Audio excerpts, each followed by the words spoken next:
Welcome to the Future of Structures podcast, where we talk to the experts who are evolving our buildings for tomorrow. And here is your host, Adam Jones. Today we are speaking with Jessica Christensen-Franks, who is the founder and CEO of Neighbourlytics. So they get big data and then they get insights to the unique social identity of neighbourhoods, communities and cities. So we obviously build and design places for people to go to, and hopefully whatever we build or design, they enjoy and interact with the space in the way we intend them to. But only until now, there has been no way of measuring the social value of all the places we design, and this is exactly what Neighbourlytics can provide you. So in this episode, we discuss what type of data they use for the analysis, how data can lead to better decisions and project outcomes, both at the building, community and city levels, and how artificial intelligence can be utilised to help sort and interpret the big data that they use. I really enjoyed this conversation with Jessica. I hope you guys learn as much as I did. Without any further ado, here is Jessica Christensen-Franks, the CEO of Neighbourlytics. Thank you. So I'm Jessica Christensen-Franks, and I'm actually, although now CEO of a tech startup that does data analytics, I am not trained in data in any way. I'm actually qualified as a landscape architect and urban designer. So I started out 15 years ago or a bit longer as a bright-eyed landscape architect and moved to the UK like everybody does. Yep. And, cut my teeth on a lot of playground design work and then ended up doing visual impact assessment work. Yep. Moved more into urban design in that space, but became really, really interested in the way people live in cities and the social impacts of the physical environment on the people that live there. And I was really fascinated moving to the UK to a place that really has the same pop culture as Australia, the same culture in so many different ways, but the physical environment of the city is completely different. And that really fascinated me about how the physicality of the places that we live in don't necessarily shape the culture as directly as we think that they do. And so I came back to Australia and worked as an urban designer and was much more interested then in that sort of the social side of cities and how that then relates to the economy and progress and sort of opportunity and, the sort of, social life of the places that we create. Yeah, awesome. So what made you start Neighbourlytics, and what problem did you see in the world that you thought you might solve with this company? Yeah, I try not to focus too much on the problem because I sound too negative, but I was really fascinated in the human side of cities and working as an urban designer.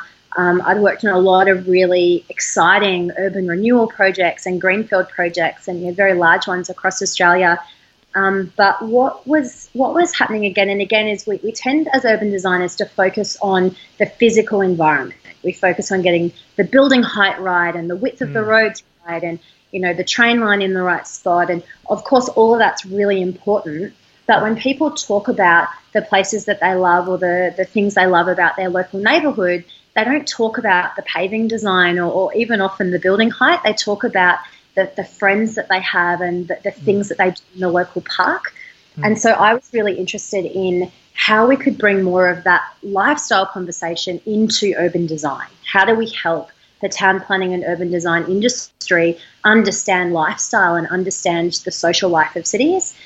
And so my husband worked in advertising. He's a photographer, and I learned from him that the advertising industry actually uses social media data to know where to place billboards and to know what consumers care about and to know all sorts of things about us and what our purchasing habits might be. And it really struck me that town planners could use that information too.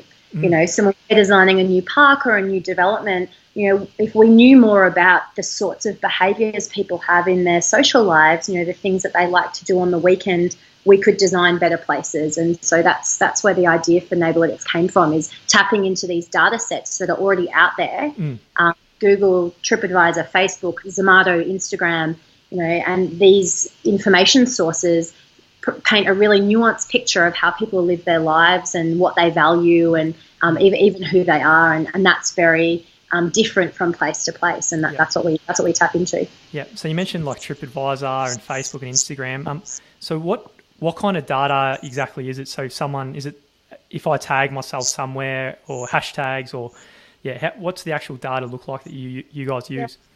Well, that's probably the hardest question you could ask me, because it's quite complicated, right? So we actually say that the information we get from these sources is just that. It's just information, and we turn it into data, because the sorts of things that we get are quite irregular, unstable, and aren't necessarily structured. And so that's what we do is we look at what sorts of things we can find on Facebook, Google, TripAdvisor, if we're looking at places, for example. And so what we're interested in is what those platforms tell us about the place itself, about the people that go there, and then about the things that they say about their lives when they're there. So we're interested in not just the physical building, but actually what kind of businesses are in it, if that business is popular, how often people go there, what kind of events that business has. Businesses have all sorts of trivia nights and live music and sales and all sorts of stuff that they put online that we can find very easily. We then also get the percentage of people that were interested in going to that event, and then when they do go, the things they talk about when they're there. So you get really interesting nuances from neighbourhood to neighbourhood about the sorts of things people talk about when they're socialising. Are they photographing their kid and on a bike and having a picnic, or are they in their new exercise gear going for a run and then having a cocktail? You actually get nuances from neighbourhood to neighbourhood. So it's all that breadth of information that we're interested in. It seems that's where the value is, like how vibrant a community is as opposed to just the built-up environment. It's how people interact with that environment. It's probably what actually gives quality of life to the people.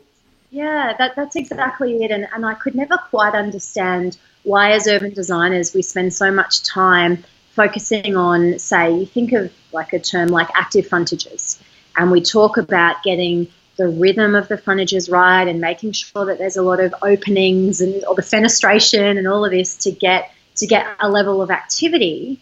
Why don't we just measure the level of activity? Rather than whether we manage to get this sort of artificial proportion right of the place. And I think, of course, when an architect's designing a building and looking at having an active frontage and having lots of things happening, you have to design that building in a certain way to accommodate the right types of businesses there. If you don't want a Coles, don't put a giant foreplate. Of course, that's obvious. But also, we don't then, as urban planners and designers, go back and look at, if we didn't get a great barista in that cafe, the whole precinct might not work. If the trading hours aren't right, or the outdoor seating is too sunny, it might not work. And it's right down to that programming and operations of places that we get them right or wrong. And so that's what we're interested in measuring and looking at social data to understand what's actually happening in a place. Cool. So what kind of clients do you guys have who are using this data at the moment? Yeah, it's a real mixed bag. The sorts of clients that we're working with, we've had a huge amount of interest right across the property sector. So at one end of the spectrum, we're doing a lot of work in the retail space. So working with either the economic development team at local governments to help them understand what's going on in their local trading areas, providing support to the Chamber of Commerce, and so they can see which traders in their local area have great reach, have great online presence, but also are the popular places in the local neighbourhood and form a role in the identity of that neighbourhood. Also doing some work with the property developers in retail space too, managing centres. And the interesting thing with retail is, with this sort of imminent fear that everybody has of online retail and what's going to happen, there's a lot of pressure on real space retailers to provide an experience. And we're seeing a trend right across the developed world around this sort of post-consumer mindset that people are now in. And these days, particularly millennials, don't get social status from possessions as much as they seek social status from experiences. So this is why everyone's backpacking, eating smashed avocado on toast and, putting it all on Instagram, is because that's how people get social status now. And we're seeing it's less about the car you drive. And retailers are cottoning onto this. And so they're really interested in, if they want to increase dwell times in their centre, they need to make sure there's a really killer dining experience and a great outdoor seating area and all that other stuff that 15 years ago wasn't as much of a priority. Yep. So it's a lot of work in that space. At the other end of the spectrum, we do a lot of residential work. So working with clients who are either doing new communities, greenfield development, and lots of greenfield areas we've worked in, it looks like they might be dormitory suburbs because they're brand new estates and it just looks like houses and there's not much going on from the outside. Yep. But when we look at our data, we actually find in some neighbourhoods there's a lot of home businesses, a lot of like fitness groups in the park and mothers clubs and all sorts of things going on in that place. And from the outside, it might look like there's nothing. Or the opposite might be true. There's a community centre and a park that should be well used, and our data shows whether it is or it's not, and helps the developer understand how to prioritise, getting people into the community centre, getting the right trader into the cafe, those sorts of things. Yeah, unreal. Sounds amazing. So in the past, was there anyone providing this kind of information, or was it all like through a census or, through old census forms? Is that what the closest thing to this used to be? Yeah, it's yes and no. So I think we haven't had access to data like this before, because the beauty of social data is that it's not solicited. And by solicited, I mean when you go into a community, either face-to-face or with a digital survey, or have a feedback box and ask people whether they liked something and what they did or they didn't like and what they want more of, you get a participation bias there. And you get only certain types of people tend to fill those things out, or if people have just had a really good experience or a really bad experience, they're much more likely to fill it out. So that distorts sentiment feedback always. So in terms of latent data about what's actually going on in a local neighbourhood, no, that really hasn't existed before. And have you got any? It's very early with you guys, but have you guys been able to develop trends for what's actually working with developers and all this kind of information yet? Yeah. So this is the bit I didn't quite get to preparing. I'll have to cut out. Yeah, for sure, 100%. We're working on a number of trends at the moment. So what is really exciting about social data is it's available anywhere, right? So you don't need to be in a location to collect it. So we've just built a database for the whole of Melbourne, so we can see what's going on across the whole of Melbourne. We've also got Sydney, and we've got Cairns, and we're about to build Brisbane. And within the next couple of months, we'll have the whole of the inhabited areas in Australia mapped. Yep. And once we've got that, we're then able to go in and look at what are different trends across these geographies. And we started just as a bit of as a test to look at where in Melbourne people are talking about coffee, say, as an example. And, of course, Melbourne being the coffee capital of the world, there's a lot of places people are talking about coffee. And that's an interesting barometer for sort of social interaction, and when people are the times of the day they're having coffee, the days of the week they're having coffee, the times of the year they're having coffee, and what they're saying about it, and which neighbourhoods that's happening in and which it's not. We can then compare that to where there are actually lots of coffee shops, where there aren't, where there are coffee shops that rate well, where there aren't, and then we end up with a really nuanced map of where the hotspots and kill zones are across the cities of coffee. So that's a superficial example of what can be done, but we can take that then for anything, for trees, for active lifestyle and healthy living, for community resilience. There's a whole lot of other things that we can then look for across the cities. And so that's what we're embarking on now with a couple of research relationships to look at what are the different things we want to know about the cities that we are living in, and how can social data help paint a picture in a really dynamic way of what's going on in those places. Yeah, cool. So what are the limitations with some of the data you're collecting now, or some of the big challenges you guys are facing with the work you're doing?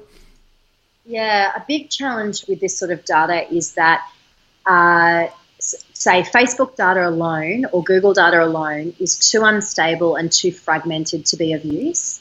So to really turn these sorts of channels into valuable data sources, we need to match them together. So we spend a lot of time figuring out the science behind how we draw from Facebook and Google and TripAdvisor and Zomato and Meetup, whatever they might be, to tell a complete story of a place, because we know that not everybody's on Facebook. Small independent businesses are much more likely to be on Instagram than they are on, than bigger businesses are. And so the onus is on us to then to paint a complete picture to match them all together. That's one challenge. The other one is that although social media use and online digital use like this is much more ubiquitous than it once was, we don't see super high use in the over 65s. And we see 97% of 15 to 22-year-olds are online every day. Under 35-year-olds on average check their social media profiles 3 times a day. So, you're going to have a lot of people online. I think the statistic is 85% of Australians are online every day in some capacity. Might not have Facebook, but they're using the internet. So we're seeing these channels becoming much more part of everyday lives.